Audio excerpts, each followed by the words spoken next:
And in the face of disinformation circulating in different platforms, let us united as law enforcers, upholding the rule of law, respecting the Constitution, and defending our government. As your Chief Philippine National Police, I am counting on you. Gentlemen, we respect the freedom of expression and freedom of speech. But of course, as law enforcers, we are mandated by law to protect and enforce, to protect the community and enforce the law. It hurts me that there are people na gusto lang maging sikat yung kanilang vlog ay gagawa ng mga disinformation. No less than my face, the face of the Chief of Staff, posted on viral and saying the AFP and the PNP withdrawing support or asking resignation of the President, it's unforgivable. Hindi po tama yon. Tayo na nagmamalasakit sa bayan, nagsasakripisyo, magpa-araw, magpaulan, para maging maunlad ang ating bansa. We tried to promote investment and tourism, pero dahil lang sa mga to, sa pansarili, nag-create ng hindi magandang imahe sa ating bayan. Nagsampa si Philippine National Police Chief General Benjamin Acorda Jr. ng kaso laban sa vlogger na retiradong general ng Armed Forces of the Philippines na nagdawit sa kanya sa destabilization plot umano kontra kay Pangulong Ferdinand Bongbong Marcos. Nagugat ang reklamo matapos na idawit ni Macanas si Acorda sa pagpapakalat ng maling impormasyon hinggil sa umano'y pag-withdraw nito ng suporta kay Pangulong Marcos kasama si AFP Chief of Staff General Romeo Brawner Jr. Ayon kay PNP Public Information Office Chief Colin John Fajardo, hindi naging katanggap-tanggap ang pahayag ni Macanas, kaya't sinampahan ito ng kaukulang kaso ng hepe ng pambansang pulisya. Sa pagkakataong ito, ayan na sa linya na rin ang ating komunikasyon si Colonel Miguel Aguilar, ang tagapagsalita ng Armed Forces of the Philippines. Tatalakayin po natin ngayong gabi. Ito kung usap-usapan nga na destabilization plot o laban kay Pangulong Ferdinand Marcos Jr. ng ilang dati at kasalukuyang umunong opisyal ng Armed Forces of the Philippines at ng Philippine National Police. Good evening po, Colonel. Si Bombo Victor po ito, together with Bombo Alaysa Eclarnal.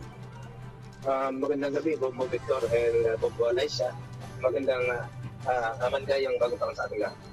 Matanong ko lang, Colonel, naglabas ho ang Philippine National Police nga nitong pahayag ukol ho dito sa nag-issue nitong destabilization issue na kumakalagkad nga dito sa kanilang pangalan na wala raw magiging kapatawaran. Ano naman po ang masasabi dito ng Armed Forces of the Philippines? Ito po mga kausapin ito ay talagang po nasa domain po ito ng Philippine National Police. So, hayaan po natin sila na gawin lahat ng trabaho. At kung magpapay sila ng kaso, yan po ay trabaho nila. Si Philippine National Chief Acorda ho ay nagsampa na nitong reklamo nga laban dito kay retired Brigadier General Johnny Macanas Sr. na siya naglabas nitong video na nagdawit nga sa pangalan nila ni AFP Chief Brawner sa mga nangungumbinsi nga kay Pangulong Marcos na magbitiw na sa pwesto. Sa panigho ng Armed Forces of the Philippines, may mga legal action din po ba tayong nagagawin ukol dito? Tulad na po na sinabi kanina, nasa po PNP po ang pag-iimbesta tungkol dito sa mga issue na ito. At sakali mo po, gaano po kalaki itong impact nitong issue na to sa kabuuan ng Armed Forces of the Philippines? Sa amin wala po kasi kami nakafocus kami sa trabaho namin. Mabigat po yung trabaho namin na mag-secure ng ating bansa dahil meron tayong internal security threat at meron din tayong tinitingnan sa West Philippine Sea. So, doon po kami nakafocus ngayon. Po ay nagsalita po tayo para i-address po yung kumakalat po na isang viral video kung saan ginamit po yung mukha at pangalan po ng ating Chief PNP, ang ating Chief of Staff, kasama po ang ating Presidente na sinasabi na may mga general po ng PNP at AFP na nagkukumbinsi po sa ating Presidente na mag-resign.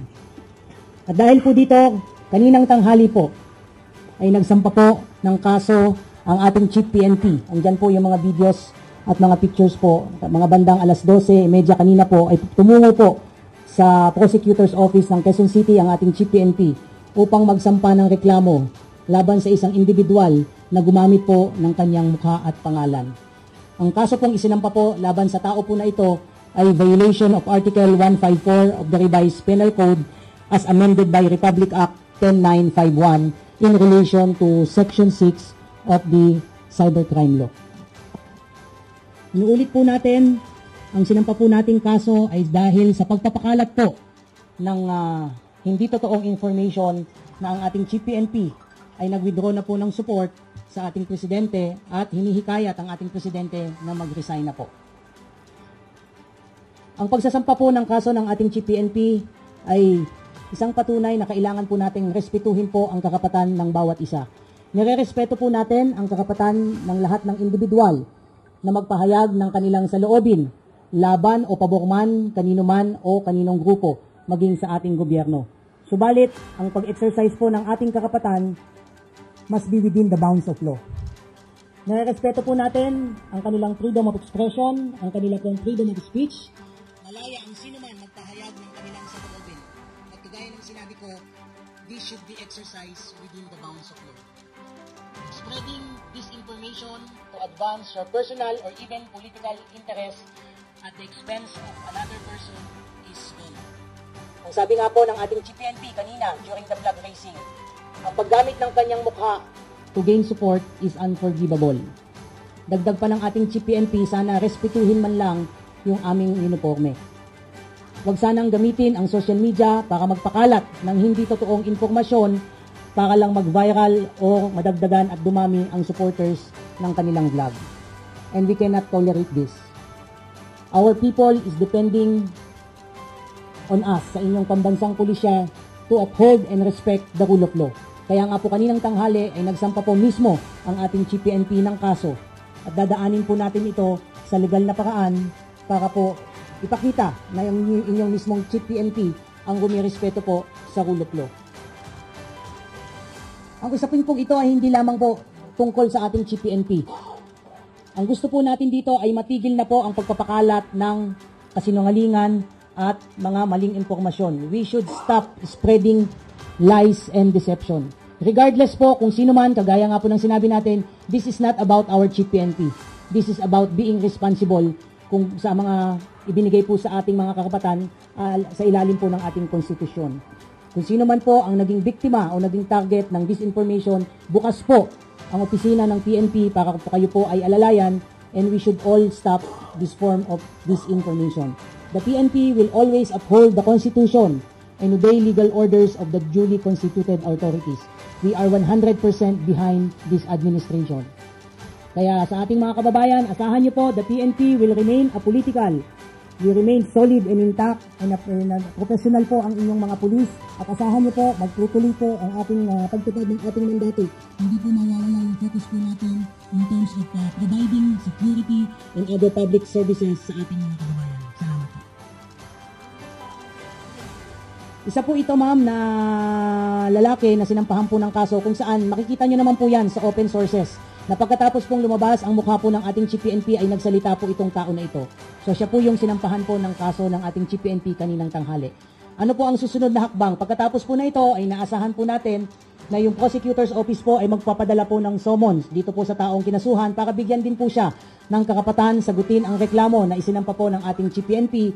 At nagpadala na rin po tayo ng official communication sa Facebook and YouTube para po sa preservation ng mga nasabing mga video vlogs po para magamit po natin as additional evidence po. But sumulat na po tayo, we need to preserve this at may mga legal na hakbangin pa po tayong susunod to support this filing of cases against the said individual po. Makikita nyo naman po yan, ma'am, sa open sources po.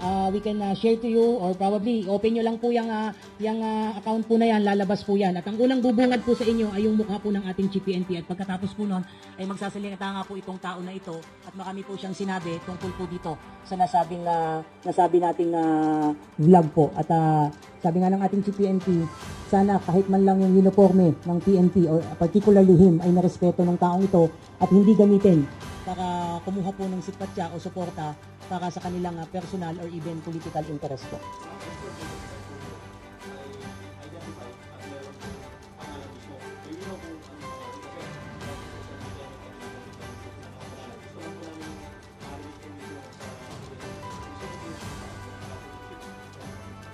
Ang sinampahan po ng kaso ay a certain Johnny Laksamana Macanas Sr. po. I understand he is a former member of the Armed Forces of the Philippines po.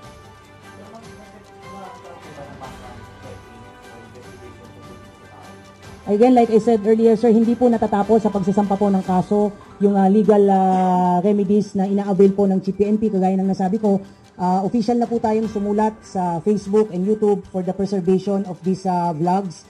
And there is a plan to apply some search warrant to preserve these video vlogs po and to serve also as an additional evidence doon po sa kasong isinampa po ng ating GPNP.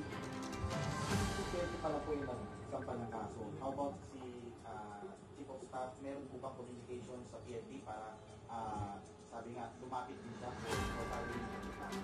Sa ngayon po ay wala po tayong information if our Chief of Staff intends to file case, and I cannot speak on behalf of our Chief of Staff, but kasama kanina natin ng ating GPNP together with the Director of ACG, they assisted our GPNP in filing this case po. But as to the other personalities that were mentioned by this individual, we will leave it to their discretion kung magsasampa din po sila ng kaso. But if they wish to file a similar case po, ang PNP po ay bukas po para sila ay asistihan po.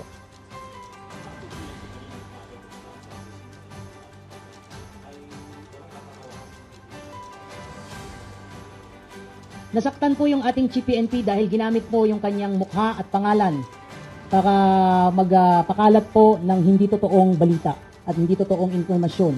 At bilang head po ng Philippine National Police, siya bilang tumatayong ama po ng pambansang pulisya, ay masakit para sa kanya na madrag po ang kabuuan po ng PNP na sinasabing sila pa ang nangunguna para pag-resignin ng ating presidente at they speak of withdrawal of support.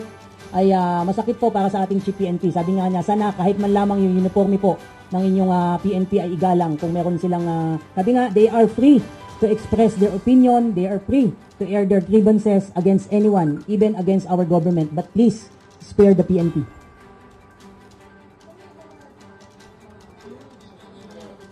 Sa ngayon po ma'am, ay yun pa lamang po yung limitation po and extent po ng kasong isinampa po. Gaya po ng sinabi ko, hindi po dito ito natatapos. Meron pa po tayong mga legal remedies na pinag-aaralan to further put a stop dito nga po sa tinatawag nating spreading of lies and deceptions. As soon as the appropriate charges shall be filed for the proper flow. I don't want to preempt the ongoing investigation. Like I said, this matter is still subject to further investigation. I don't want to preempt the ongoing investigation, and for as long as there is a violation of law, gaya nga ng sinasabi natin kanina, ang pagsasampa ng kaso ng ating GPNP is an indication and a proof na we respect the rule of law. Yun lang naman po, yung respect for rule of law. Lahat tayo ay may karapatan, subalit lahat ng karapatan dapat po ay may kaakibat na responsibilidad.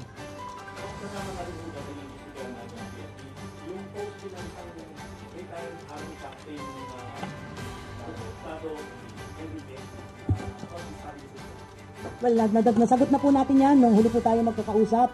Wala po tayong namomonitor na anumang destabilisasyon laban sa ating kasalukuyang administrasyon. Subalit, sabi nga natin, itong attempt nila to spread lies, to spread disinformation, ay hindi natin alam kung ano yung kanilang personal na motibo, kung ito man ay personal o politikal. Ang pakiusap nga natin, sana po ay wag na po nilang idrag pa yung pangalan po ng ating PNP. Lalong-lalo na, of course, particularly yung ating GPNP. Dahil yung ating GPNP ay nakafocus sa mandate po ng inyong PNP to serve and protect. At sabi ko nga po kanina, inaasahan po tayo ng ating kababayan na ang PNP ang unang-unang re-respeto sa rule of law, at yan po ang ginagawa at patuloy na gagawin po ng inyong pambansang pulisya.